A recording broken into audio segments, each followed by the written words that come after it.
Hello बच्चों, स्वागत है आप सबों का हमारे चैनल विजडम ऑफ लव पर। सो बच्चों, आज आप जानेंगे कि हमारे चैनल पर कि fundamental rights and directive principle के बारे में कौन सी बड़ी चीज है। बहुत लोग परेशान हो जाते हैं कि फंडामेंटल राइट्स, बहुत लोगों का मुंह सुने हैं कि कौन सा बड़ा कंसेप्ट है, डीपीएसपी कौन सा बड़ा कंसेप्ट है। अरे बच्चा, परेशान हो आप तो आप परेशान मत हो, क्योंकि आज मैं आपको बताने वाला बहुत ही मजेदार लैंग्वेज में, आसान भाषा में पढ़ने वाले, बहुत इंटरेस्टिंग एकदम, कोई बोरिंग नहीं करने वाला आप लोगों को। ओके ना? तो ये पढ़ेगा फंडामेंटल राइट्स के बारे में, हल्का सा आपको बताएंगे इसके बारे में कि होता क्या है भाई। हम सबके मुंह से सुनते हैं फंडामेंटल राइट्स, फंडामेंटल राइट्स, ठीक है। उसका डीपीएसपी का शॉर्ट फॉर्म होता है डीपीएसपी, क्या होता है। तो आज क्लियर हो जाएगा एकदम। और आप लोगों में क्या जानते हो क्या, कैसे ये नोट्स बनाया हुआ फ्री में आपको मिलेगा। ये नोट सब कुछ फ्री में, क्योंकि मैं अपने से ओन, मेरा हाँ खुद से बनाया है नोट्स है, और मैं आपको ये नोट्स बना करके जो प्रोवाइड करूंगा फ्री में प्रोवाइड करने वाला हूँ। और देखिए, पढ़ाने का जो मेरा तरीका है वो अलग हो जाता है बाकी लोगों से, क्योंकि मैं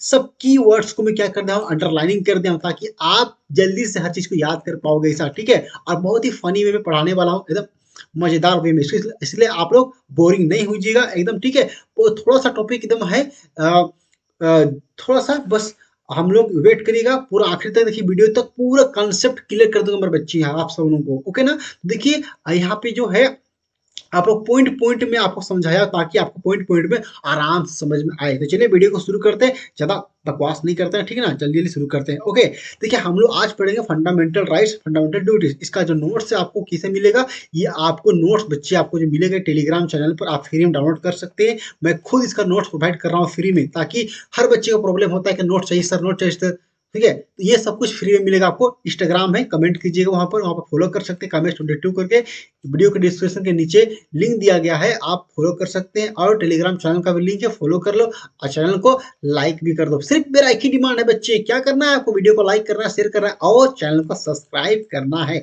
चलिए बकवास नहीं करते, हम शुरू करते हैं वीडियो को ना, वरना बोरिंग हो जाएगा आप, ठीक है।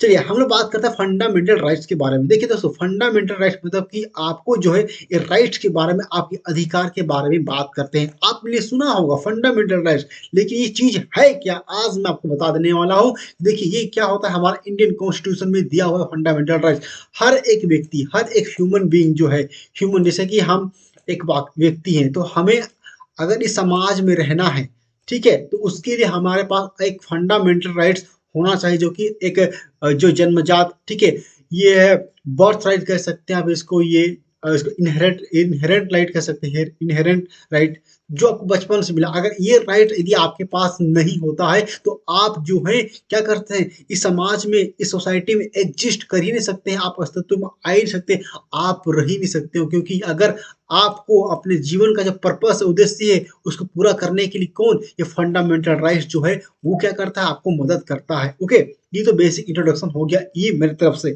लेकिन यहाँ पे हमारा इंडियन कॉन्स्टिट्यूशन क्या बोलता है फंडामेंटल राइट्स के बारे में, वो आप जानिए कि पॉइंट नंबर 1 में ये बोला गया है कि the incorporated incorporation of a formal declaration of fundamental rights in part 3 of Indian Constitution is deemed to be a distinguishing feature of the democratic state. देखिए, फंडामेंटल राइट्स जो आपके अधिकार के बारे में बात करता है, जिसके बिना आप जी नहीं सकते, आप चल नहीं सकते हो, ना खा नहीं सकते हो, ना पी नहीं सकते हो, कुछ भी नहीं कर सकते हो, ठीक। इसके बिना तो आप एक निर्जीव व्यक्ति की तरह हो जाओगे ऐसा। ओके ना? तो वो क्या है, आपका जो अधिकार जो दिया गया है, ये इंडियन कॉन्स्टिट्यूशन के पार्ट 3 में दिया गया है बच्चे। और इसमें बोलता है कि और ये जो है, ये ऐसा माना जाएगा, इसका जो है डिस्टिंग्विश फीचर और डेमोक्रेटिक स्टेट। डेमोक्रेटिक स्टेट कहने का मतलब वो ऐसा स्टेट होता है जहां पर हम जो नागरिक है क्या करते हैं, वो क्या करते हैं, वोट देते हैं। जैसे गवर्नमेंट है तो हमारे पास है, हम लोग जो है पावर टू दी पीपल, तो हमारे पास पावर है कि ये जो गवर्नमेंट है, ये जो दिख रहा है यहाँ संसद में जो सरकार जो है, उसको हमारे पास बनाने का पावर है, हम वोट देने के पावर है, हम अपना रिप्रेजेंटेटिव, अपना जो होता है उम्मीदवार खुद ही चुन सकते हैं, ठीक ना। हमारे पास जिसको चाहे जिता सकते हैं, जैसे अभी हम लोग मोदी सरकार को जिताए हुए हैं, तो ये हमारे सरकार में ये है बच्चे। इसका मतलब ये होता है कि ये डेमोक्रेटिक, हम क्या है, हमारा जो डेमोक्रेटिक स्टेट है, तो डेमोक्रेटिक स्टेट में इस तरह का दिया गया है। तो हमारा फंडामेंटल राइट जो है पार्ट 3 में दिया गया है बच्चे, याद रखिएगा, भूलिएगा नहीं। सेकंड नंबर पॉइंट में क्या कहता है बच्चों, ध्यान सुनिएगा। ओके ना? This right are prohibition against the state. देखिए बहुत मजेदार चीज है, ये जो लाइन जो है, ये जो हमें जो फंडामेंटल राइट जो दिया गया अगेंस्ट द स्टेट दिया गया है। जैसे कि अगर सरकार कोई भी कैसे कानून बनाता है जो कि हमारा मौलिक अधिकार जो है, जो हमारा फंडामेंटल राइट जो दिया गया है पार्ट 3 में, किसी को क्या करता है, वोलेशन करता है, वोलेट करता है, मतलब उसको उल्लंघन करता है, तो क्या सरकार के अगेंस्ट है कि हम उसके खिलाफ आगे जा सकते हैं। आगे आपको बताएंगे, ठीक ना। तो स्टेट के आगे क्या बोलता है कि state can't make can not make a law which taken away away और abridge any of the rights of the citizen guarantee in the fundam in the part 3 of the constitution। देखिए, तो ये सरकार जो है क्या करेगा कि ऐसा कोई भी कानून नहीं बनाएगा जो टेकिंग अवे, जो आपके फंडामेंटल राइट्स से, ठीक ना, अब इसके क्या करेगा, उसको वॉयलेट करेगा, उसको आपको दूर करेगा। तो वो पार्ट 3 में जो फंडामेंटल जो आपका अधिकार दिया गया है उससे वो दूर नहीं कर सकता आपको स्टेट। इसके पास, हमारा सरकार के पास कोई भी कानून नहीं है। अगर सरकार ऐसा बनाता है ना, तो ऐसा कानून बनाता है तो उस कानून को हम लोग क्या कर सकते हैं, उस कानून को हम क्या कर सकते हैं, हम नहीं करेंगे, जुडिशरी करता है, बाय द कोर्ट क्या कहता है, अनकॉन्स्टिट्यूशनल कर देता है। यही बात कहता है पार्ट नंबर 3 पॉइंट में, जो मैं बताया हूं आपको एकदम डिफाइन करके अलग अलग पार्ट में चेंज कर दिया हूं कि इफ द पास सच आ लो, ऐसा कोई भी कानून अगर पास होता है, it may be declare unconstitutional by the court. तो अगर कोई भी कानून ऐसा बनता है जो हमारे मौलिक अधिकार को क्या करता है, उल्लंघन करता है सरकार, ये मोदी सरकार अगर कुछ भी आपको बनाता है, अगर कोई भी ऐसा कानून बनाएगा तो क्या करेगा, ये जुडिशरी है, ये जुडिशरी है क्या करता है, उस कानून को क्या करता है, अनकॉन्स्टिट्यूशनल है, मतलब कॉन्स्टिट्यूशन से बड़ा नहीं है, ठीक है। आप अगर आप कोई भी कानून बनाइएगा ना, तो कॉन्स्टिट्यूशन से बड़ा आप कुछ नहीं, हमारे मौलिक अधिकार को हनन नहीं कर सकते। अगर करोगे तो कोर्ट आप फटकार लगाएगा, ठीक है ना, और उसके लिए आपको अनकॉन्स्टिट्यूशनल कर देगा, वो कानून को माना ही नहीं जाएगा। तो ये हमारे जुडिशरी के पास पावर है, ओके ना। तो बच्चे समझ गए, आगे हम लोग बढ़ते हैं। It may merely declare of certain fundamental rights will be of no use of their is no machinery of their enforcement. तो ऐसा कोई भी लॉ इन्फोर्समेंट नहीं होगा, ठीक है ना, जो फंडामेंटल राइट क्या करता है, वोलेशन करता है। तो ये डिक्लेयर क्या हो जाएगा, वो डिक्लेयर हो जाएगा, अनकॉन्स्टिट्यूशनल डिक्लेयर हो जाएगा। सरकार के पास ऐसा पावर नहीं। देखिए फंडामेंटल राइट क्या है ऐसा। उसके बाद अब देखो बच्चे, यहाँ पे ये बोलता है 4th नंबर पॉइंट में कि our constitution has therefore conferred on the Supreme Court the power to grant most effective remedies in the nature of writs, habeas corpus, mandamus, prohibition, covenanto and certiorari whenever these rights are violation. देखिए हमारा जो constitution है, हमारा जो भारत का संविधान क्या करता है, कोर्ट को ये देता है, पावर देता है, उनको अधिकार देता है, ऐसा प्रोवाइड करता है, उनको गारंटी देता है कि हमारे कॉन्स्टिट्यूशन अगर अगर हमारे फंडामेंटल राइट्स का ब्रीच होता है,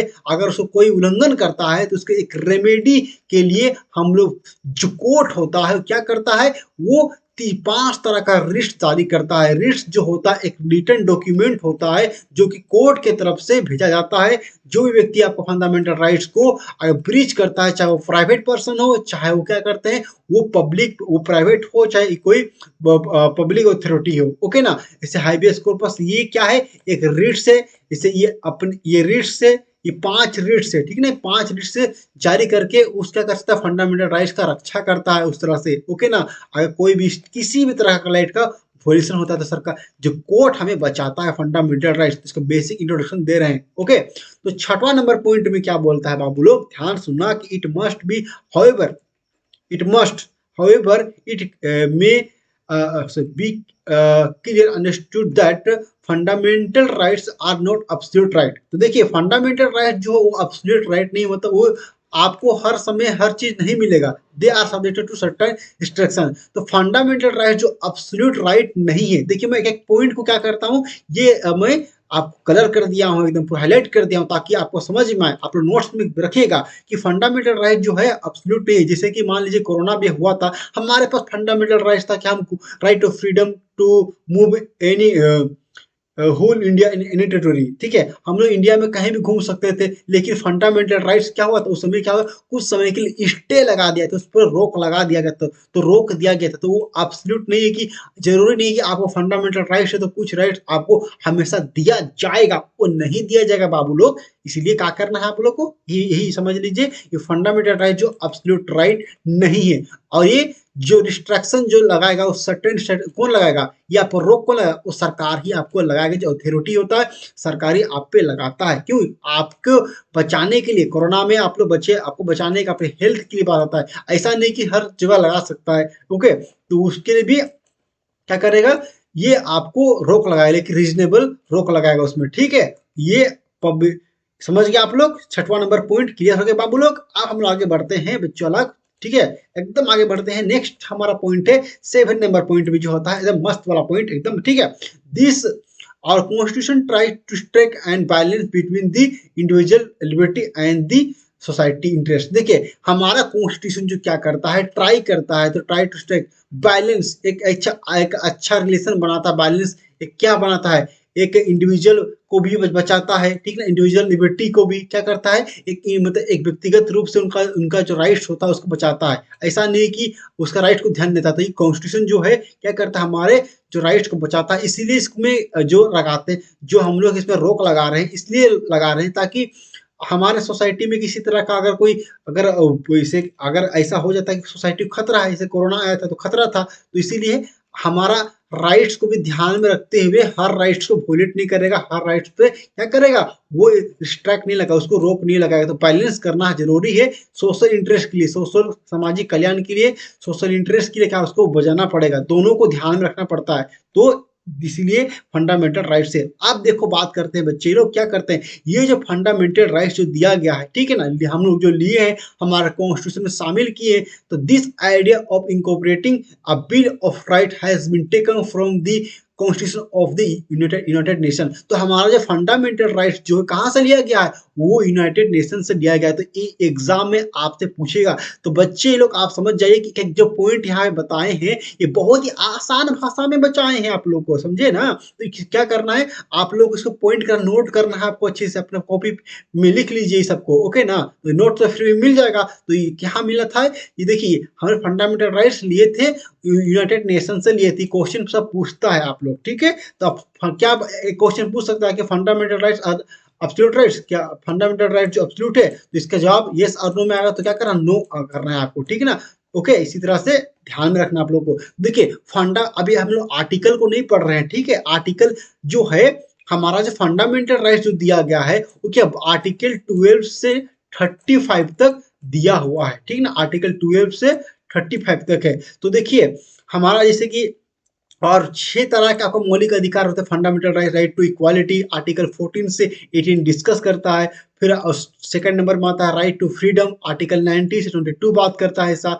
उसके बाद हम नंबर 3 आर्टिकल, उसके बाद राइट अगेंस्ट एक्सप्लॉयटेशन, आर्टिकल 23 से 24 बात करता है उसी तरह से, ठीक है।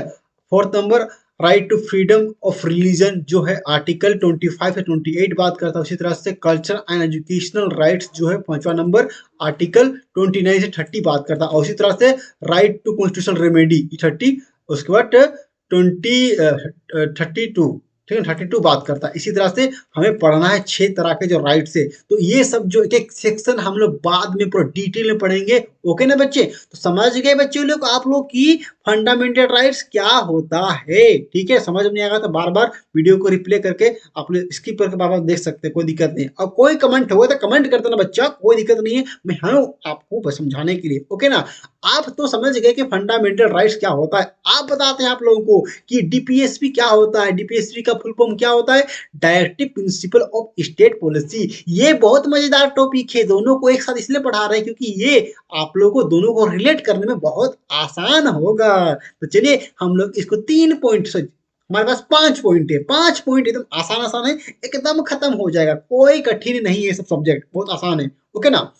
पहला देखिए क्या बोलता है कि the directive principle of state policy contain in part 4 of the constitution set out the aim and object to be taken up by the state in the governance of the country.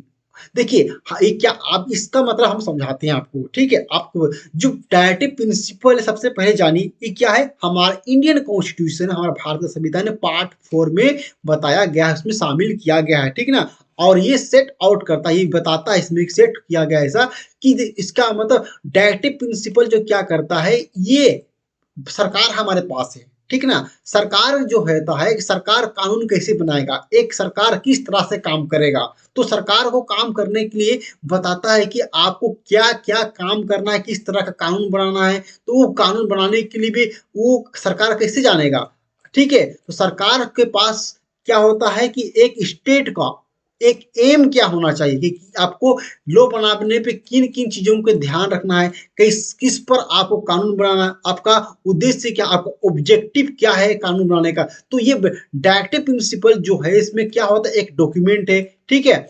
और ये document में आप लोग को बताता है कि एक सरकार को ये बताता है हमारा कॉन्स्टिट्यूशन कि आप इस तरह से कानून बनाओ, इस तरह से ऑब्जेक्टिव आपका होना चाहिए।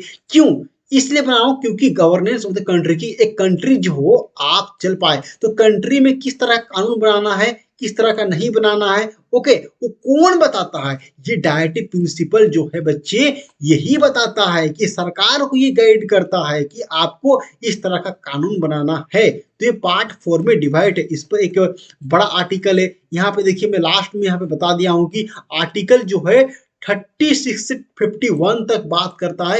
ये क्या करता है, ये बात बोलता है कि part 4 of the Indian constitution deal क्या करता है, डील विथ ये डायरेक्टिव प्रिंसिपल स्टेट पॉलिसी।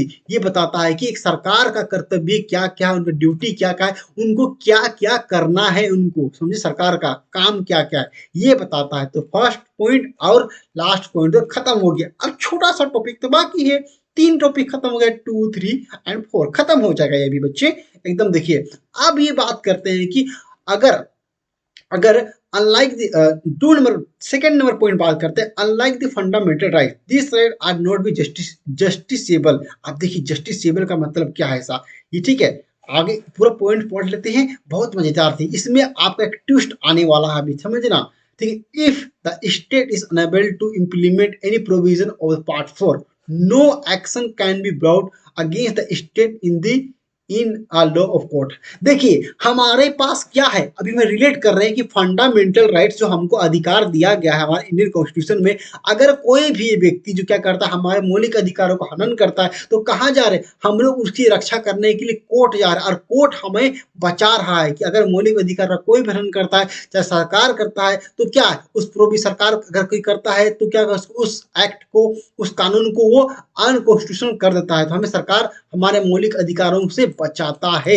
लेकिन जस्ट इसका अपोजिट है, अगर सरकार जो है, सरकार का कर्तव्य क्या, अभी मैंने बताया उसको क्या क्या क्या कानून बनाना है, उसको इस विषय पर कानून बनाना है, इस पर कानून नहीं बनाना है, तो बहुत सारा उनको दिया गया है। लेकिन सेकेंड नंबर पॉइंट में ये बोलता है बच्चे लोग कि अगर सरकार जो होता है, if the state unable to implement any provision, तो उसको क्या करता है, सरकार जो है उसको कानून बनाना है, मान लीजिए जिसको चाइल्ड पर कोई कानून बनाना है, ठीक है, उसको इन्वायरमेंट पर कानून बनाना है, किसको वुमेन पर कानून बनाना है, और वो नहीं बनाता है, तो क्या करोगे उसमें, तो क्या आप सरकार के खिलाफ अगेंस्ट में जा सकते हो, ठीक है? वो क्या होगा, आप सरकार के अगेंस्ट में नहीं जा सकते हो, अगर और अगर जाते भी हो तो उसके अगेंस्ट में कोई भी एक्शन नहीं लिया जाएगा। तो ही बोल रहा है कि no action can be brought against the state in अलो। तो आप सरकार जो होता है, ये देखिए ये सरकार लोग है, इनके खिलाफ आप कोर्ट में क्या करोगे, नहीं जा सकते हो। ये थोड़ा सा बहुत कंट्रोवर्सी है कि आप लोग कोर्ट में यहाँ पे मांग रहे हो कि सरकार ने इस पर कानून भी नहीं बनाना चाहिए, कानून भी सरकार को बनाना चाहिए, लेकिन सरकार कानून नहीं बना रहा है, क्या करोगे? और इसी तरह से मान लीजिए कि कोई सरकार जो होता है, कोई सरकार जो होता है, कोई ऐसा कानून बनाकर लाता है जो आपके मौलिक अधिकारों का हनन हो रहा है, तो क्या करोगे? तो कोर्ट क्या कर सकता है, उस कानून को जो है उसको अनकॉन्स्टिट्यूशनल कर सकता है, उसको गलत बता सकता है, वो कह सकता है कि आप कॉन्स्टिट्यूशन से ऊपर जा रहे हो, तो वो कानून आप माना नहीं जाएगा, वो क्या है, लागू नहीं होगा, वो इम्प्लीमेंट होगा ही नहीं। तो क्या सरकार को जेल में डाल दोगे?